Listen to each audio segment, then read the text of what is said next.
Oke, halo selamat pagi dan selamat berjumpa kembali di channel ini di Mind Trading Institute bersama saya, Liao Budi. Nah, di video kita kali ini, kalau kemarin teman-teman melihat market update, maka hari ini kita akan berbicara tentang stock pick, ya, rekomendasi-rekomendasi apa yang bisa kita pantau di minggu pertama di November ini bersama Ibu Cindy, ya. Oke, Sin. Ya. Kemana? Jangan ibu dong kok. Kan kita agak formal kalau di YouTube. Oke. Oke, nah, Sin, jadi apa yang bisa kita copet atau kita pantau di awal November ini? Oke. Pertama mungkin gue bahas dulu dari IHSG-nya ya kok. Oke. Nah ini kan IHSG yang pernah kita bahas waktu awal Oktober ya di YouTube Mind Trading. Nah sekarang kita update ini gambarnya. Jadi channel uptrend-nya itu tetap seperti ini. Cuman sekarang IHSG itu lagi memasuki masa konsolidasi ya. Kelihatan nih dia lagi mulai konsolidasi. Nah ini pernah gue bahas juga di Instagram.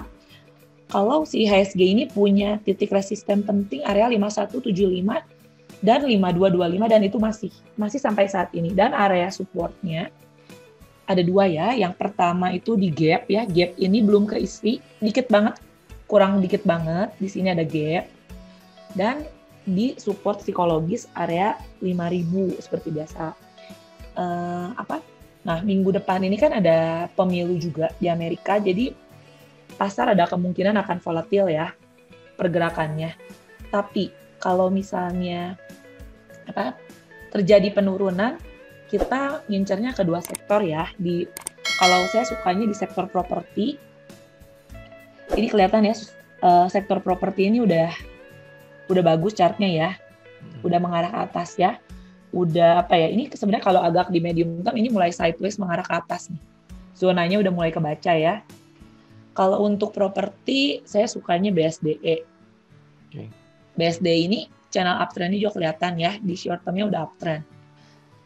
Kita kalau misalnya hari Senin ada penurunan, ya kita bisa incer area 855, 840 di sini. Ada titik-titik supportnya. Atau di 800 kalau memungkinkan ya, tapi ya kita lihat dulu aja market hari Senin. Yang penting kita jaga titik-titik penting, ada angka 800, 840, 850 gitu untuk menjadi titik-titik entry dan kalau udah punya barang untuk jadi stop loss gitu ya. Terus yang pastinya bakal menarik kan sektor, kalau IHSG naik pastinya sektor finance ya. Sektor finance-nya sendiri udah kayak IHSG ya, dia udah mulai sideways. Sideways-nya sendiri ini juga udah nggak bikin lower baru lagi. Jadi ya enak buat dipantau ya. Area supportnya udah kelihatan daerah sini dan ini area resistnya. Kalau dulu saya banyak mention BCA ya dan BCA-nya udah naik. Sekarang saya lebih mention ke BBRI. BBRI itu udah kebaca ya area 32 sampai 34 gitu. Gimana sih trading plan-nya? Trading plan-nya bisa disesuaikan sama style masing-masingnya. Ada yang suka beli di support area 32 atau nunggu break 34 sekalian gitu. Sebenarnya kalau banking ada teman-teman ada yang suka yang lain juga boleh karena big banks kan biasa geraknya bareng-bareng ya, asal sembari pantau nih indeks finance-nya ya. Kalau break ini ya kita ambilnya BRI dulu aja lah leadernya sama BCA ya biasanya. Dan ini kita pantau asal selama masih di area ini dan tidak membentuk low baru ya pilihlah big bank satu aja oke gitu. Sama aja lah gerakannya biasanya kan mirip-mirip ya, tapi saya sukanya BRI gitu. Gitu sih mungkin yang buat minggu depan kok. Oke, berarti ini ada BBRI, ada BSDE ya, ada dua saham ya. Ya, jadi yang kita pantau adalah di properti dan yang kedua adalah di finance ya. Oke, saya malah berharap IHSG di Senin ada diskon dulu di minggu pertama November. Jadi di situ kita bisa mulai cicil buy ya. Kan berharap bebas ya kok. Semua bebas berharap. Mungkin yang harus hati-hati ini di sektor komoditas ya kali ini. Waktu awal Oktober saya sukanya metal ya, justru sekarang metal malah agak menakutkan ya, karena kayak nikel udah kena resist ya kemarin. Terus oil juga turunnya lumayan dalam ya dalam waktu kita libur ini. Jadi sektor yang harus agak berhati-hati itu ya sektor di komoditas sih.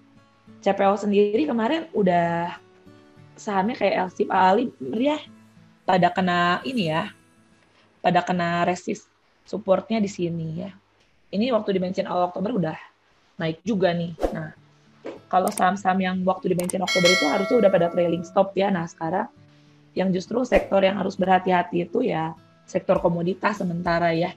Berhati-hati belum tentu turun sih, cuman sentimen untuk turunnya di sektor komoditas ini lumayan kenceng karena pertama oilnya ya sebagai ibaratnya patokan kita kalau ngeliat komoditas kan biasa kita lihat oilnya dulu ya, oilnya turunnya cukup kenceng. Terus metalnya juga goldnya udah seperti mengarah ke bawah. Terus nikelnya udah kena resisten gitu. Ya, gold lumayan juga ya pada saat liburan itu dia sempat turun sampai ke di bawah 1.900 kan 1870 sekian gitu ya. Bahkan sempat menyentuh 1860-an ya. Berarti itu udah bikin lower baru ya Pak ya? Kayaknya sih belum ya lower barunya. Ya? Kalau di daily ya, daily kayaknya sih masih belum di lower baru. Belum ya di daily-nya. Nah, tapi kalau untuk sektor-sektor ini kan sebenarnya kalau misalnya di metal sendiri kayak Antam, Inco, Tins, mereka naiknya udah tinggi banget kan dari sejak awal Oktober ya. Jadi ya 3 saham ini kalau sampai sentimen ini kenceng ya tinggal di trailing stop sih sebenarnya. Tinggal tuker sama next sektor gitu yang mungkin kalau untuk akhir tahun kan biasanya ya kalau IHSG naik biasa banking ikut ya. Gitu kan. Ya, window dressing ya. Iya, kita ngarepin gitu. Waktu di market update kemarin rekomendasi saya itu untuk swing adalah sektor perbankan, sektor consumer good, healthcare sama infrastruktur. Nah ya, infrastruktur si Pegas juga masih oke sih ya. Si Pegas sementara masih oke ini Pegas. Si Pegas juga masih oke ya. Dia di short termnya juga udah trennya udah naik ya. Ini juga salah satu saham favorit di awal Oktober nih si Pegas. Yeah. Asal supportnya terjaga terus ya, short termnya dia masih oke. Nah, sebagai penutup ada pesan dan yang mau disampaikan untuk trading di November ini? Kelihatannya November akan menjadi bulan diskon terakhir ya untuk sebelum IHSG benar-benar mulai naik ya. Nah ya mungkin November bisa jadi kesempatan buy ya kalau untuk November ini juga kan ada pemilu juga di awal November ya, jadi sepertinya arah untuk sampai tahun depan udah kelihatan nih di awal November ini kelihatannya ini kesempatan terakhir untuk shopping gitu. Biasa kan kalau Desember udah window dressing ya ke Januari efek gitu. Di November kalau ada diskon ya dimanfaatkan sebaik-baiknya, kalau nggak diskon ya beli dengan terencana lah. Kalau misalnya ada sektor-sektor yang menarik seperti tadi properti, terus bank, terus ke Budi tadi infra ya, consumer ya. Harus dimanfaatkan sebaik-baiknya ya. Ya. Karena biasa di tiap sektor ada aja yang bagusnya gitu. Ya, betul. Oke, itu saja. Cindy, ada tambahan lain? Nggak ada sih. Sementara juga aman. Oke, mungkin sekalian juga saya mau mengingatkan ke teman-teman kalau misalnya kita berdua ada kelas online yang untuk 1 hari ya. Dari jam 9 sampai jam 3 sore kalau nggak salah seharian kan? Iya betul kok. Pada tanggal 7 November berarti itu next minggu depan ya.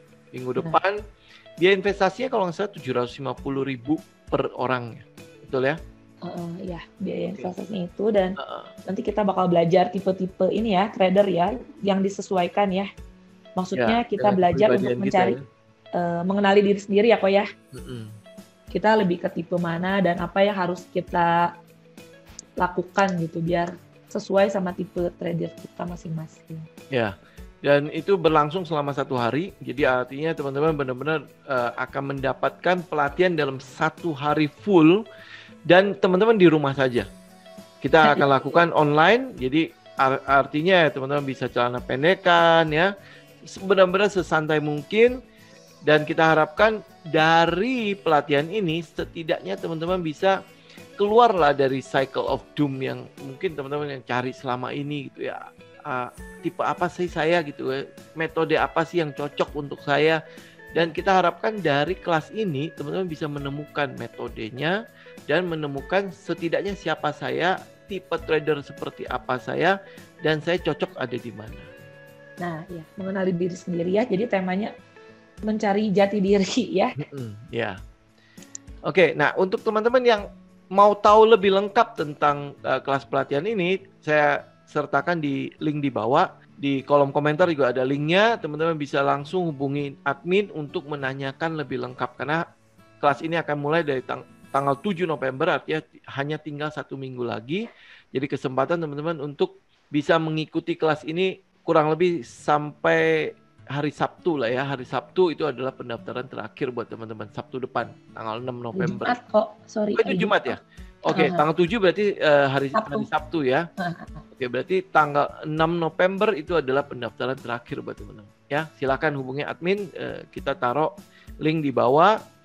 Keterangan apapun teman-teman bisa tanyakan langsung di admin. Gitu ya, Sin? Iya kok, siap. Oke. Nah, untuk video kali ini saya rasa cukup untuk teman-teman bisa memperhatikan kembali apa yang direkomendasikan. Ingat selalu money management, ingat selalu mengendalikan resikonya. Jadi jangan tergopo-gopo masuk, harus bikin trading plan ya. Walaupun ini ada rekomendasi, tapi teman-teman sortir kembali, teman-teman analisa kembali, sesuaikan kembali dengan gaya, dengan kepribadian saya tipe seperti apa sih di dalam trading ini. Thank you Cindy untuk kesempatannya. Thank you kok. Kita ketemu minggu depan ya, Sin. Ya betul-betul, ketemu minggu depannya seharian. Oke, nah teman-teman demikian untuk stock pick kita hari ini. Kita akan ketemu lagi di video berikutnya. Salam tim.